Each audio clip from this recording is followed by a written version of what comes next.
आज हम शिव पुराण की तीसरी संहिता शतरुद्र संहिता के पहले अध्याय से आगे बढ़ेंगे।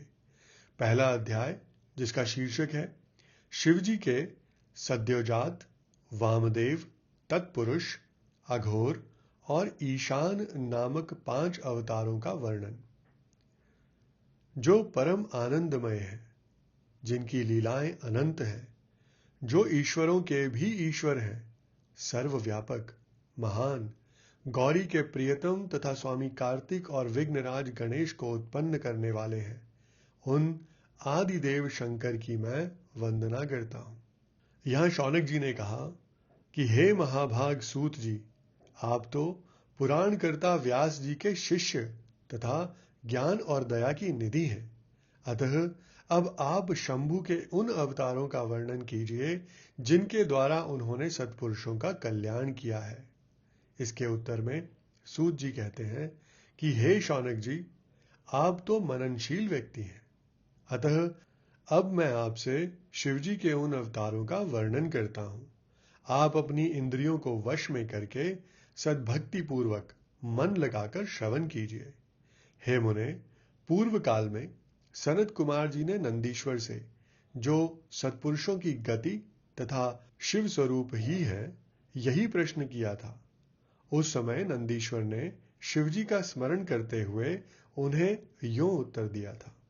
नंदीश्वर ने कहा कि हे मुने, यूं तो सर्वव्यापी सर्वेश्वर शिव के कल्प कल्पांतरों में असंख्य अवतार हुए हैं, तथापि इस समय मैं अपनी बुद्धि के अनुसार उनमें से कुछ का वर्णन करता हूं। 19वां कल्प, जो श्वेत लोहित नाम से विख्यात है, उसमें शिवजी का सद्योजात नामक अवतार हुआ था। वह उनका प्रथम अवतार कहलाता है। उस कल्प में जब ब्रह्मा परब्रह्म का ध्यान कर रहे थे, उसी समय एक श्वेत और लोहित वर्ण वाला शिखाधारी कुमार उत्पन्न हुआ। उसे देखकर ब्रह्मा ने मन ही मन विचार किया।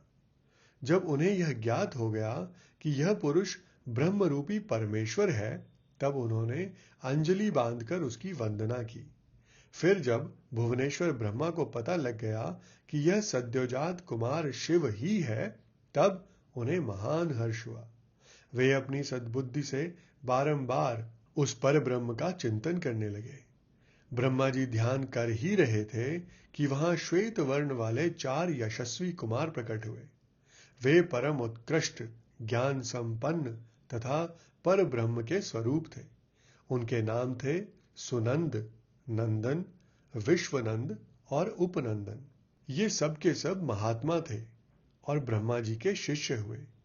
इनसे वह ब्रह्मलोक व्याप्त हो गया। तदनंतर सद्योजात रूप से प्रकट हुए परमेश्वर शिव ने परम प्रसन्न होकर ब्रह्मा को ज्ञान तथा सृष्टि रचना की शक्ति प्रदान की। यह सद्योजात नामक पहला अवतार हुआ। तदनंतर रक्त नाम से प्रसिद्ध 20वां कल्प आया। उस कल्प में ब्रह्मा जी ने रक्त वर्ण का शरीर धारण किया था। जिस समय ब्रह्मा जी पुत्र की कामना से ध्यान कर रहे थे, उसी समय उनसे एक पुत्र प्रकट हुआ।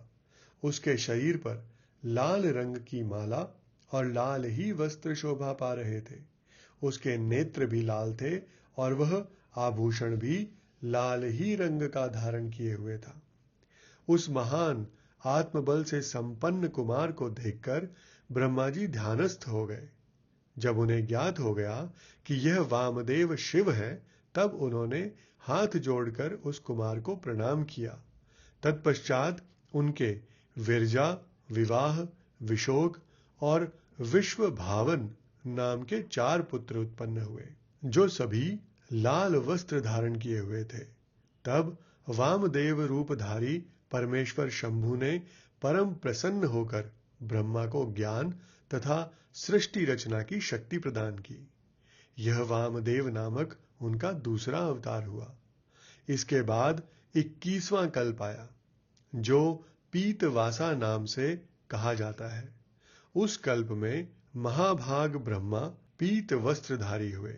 जब वे पुत्र की कामना से ध्यान कर रहे थे, उस समय उनसे एक महातेजस्वी कुमार उत्पन्न हुआ। उस प्रौढ़ कुमार की भुजाएं विशाल थी और उसके शरीर पर पीतांबर झलमला रहा था। उस ध्यान मग्न बालक को देखकर ब्रह्मा जी ने अपनी बुद्धि के बल से उसे तत्पुरुष शिव समझा। तब उन्होंने ध्यान युक्त चित्त से संपूर्ण लोकों द्वारा नमस्कृत महादेवी शांकरी गायत्री का जप करके उन्हें नमस्कार किया। इससे महादेव जी प्रसन्न हो गए। तत्पश्चात उनके पार्श्व भाग से पीत वस्त्रधारी दिव्य कुमार प्रकट हुए। ये सब के सब योग मार्ग के प्रवर्तक हुए। यह तत्पुरुष नामक तीसरा अवतार हुआ।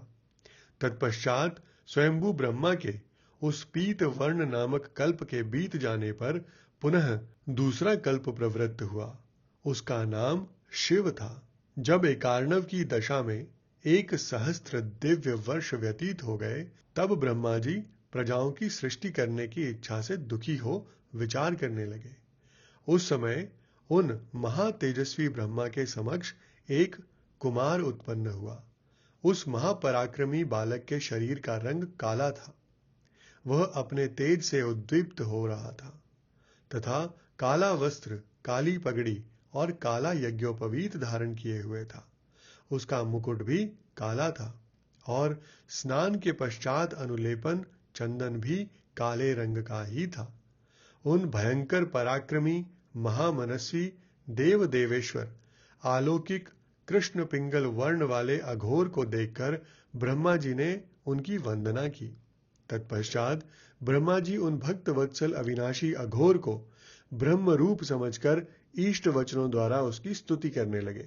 तब उनके पार्श्व भाग से कृष्ण वर्ण वाले तथा काले रंग का अनुलेपन धारण किए हुए 4 महामनस्वी कुमार उत्पन्न हुए। वे सब के सब परम तेजस्वी, अव्यक्त नामा तथा शिव सरीखे रूप वाले थे। उनके नाम थे कृष्ण, कृष्णशिख, कृष्णास्य और कृष्ण कंठ धृत। इस प्रकार उत्पन्न होकर इन महात्माओं ने ब्रह्मा जी की सृष्टि रचना के निमित्त महान अद्भुत घोर नामक योग का प्रचार किया। यह अघोर नामक चौथा अवतार हुआ। हे मुनीश्वर, तदनंतर ब्रह्मा का दूसरा कल्प प्रारंभ हुआ। वह परम अद्भुत था और विश्व रूप नाम से विख्यात हुआ। उस कल्प में जब ब्रह्मा जी पुत्र की कामना से मन ही मन शिव जी का ध्यान कर रहे थे, उसी समय महान सिंहनाद करने वाली विश्वरूपा सरस्वती प्रकट हुई तथा उसी प्रकार परमेश्वर भगवान ईशान प्रादुर्भूत हुए, जिनका वर्ण शुद्ध स्फटिक के समान उज्जवल था और जो समस्त आभूषणों से विभूषित थे। उन अजन्मा, सर्वव्यापी, सर्व अंतर्यामी, सब कुछ प्रदान करने वाले, सर्व स्वरूप, सुंदर रूप वाले तथा अरूप ईशान को देखकर ब्रह्मा जी ने उन्हें प्रणाम किया। तब शक्ति सहित विभु ईशान ने भी ब्रह्मा को सन्मार्ग का उपदेश देकर 4 सुंदर बालकों की कल्पना की। उन उत्पन्न हुए शिशुओं का नाम था जटी, मुंडी, शिखंडी और अर्धमुंड।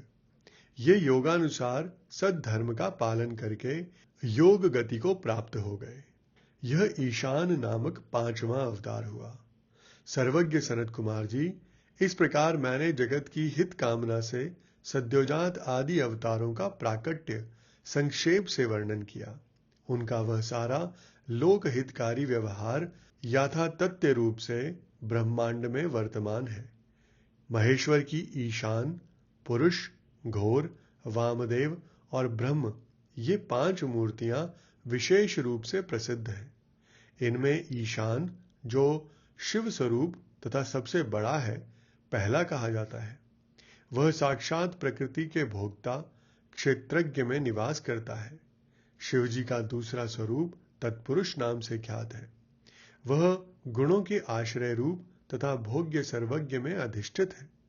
पिनाकधारी शिव का जो अघोर नामक तीसरा स्वरूप है, वह धर्म के लिए अंगों सहित बुद्धि तत्व का विस्तार करके अंदर विराजमान रहता है। वामदेव नाम वाला शंकर का चौथा स्वरूप अहंकार का अधिष्ठान है। वह सदा अनेकों प्रकार का कार्य करता रहता है। विचारशील बुद्धिमानों का कथन है कि शंकर का ईशान संज्ञक स्वरूप सदा कर्ण, वाणी और सर्वव्यापी आकाश का अधीश्वर है तथा महेश्वर का पुरुष नामक रूप त्वक पाणी और स्पर्श गुण विशिष्ट वायु का स्वामी है। मनीषीगण अघोर नाम वाले रूप को शरीर, रस, रूप और अग्नि का अधिष्ठान बतलाते हैं। शंकर जी का वामदेव संज्ञक स्वरूप रसना, पायु, रस और जल का स्वामी कहा जाता है। प्राण, उपस्थ, गंध और पृथ्वी का ईश्वर शिव जी का सद्योजात नामक रूप बताया जाता है।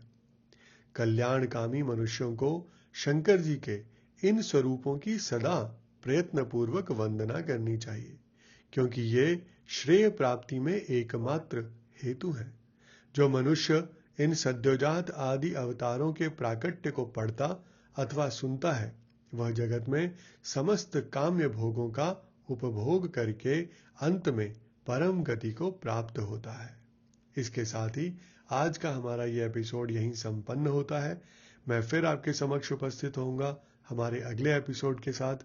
आप सभी का मुझे इतने धैर्य एवं ध्यान से सुनने के लिए बहुत बहुत धन्यवाद।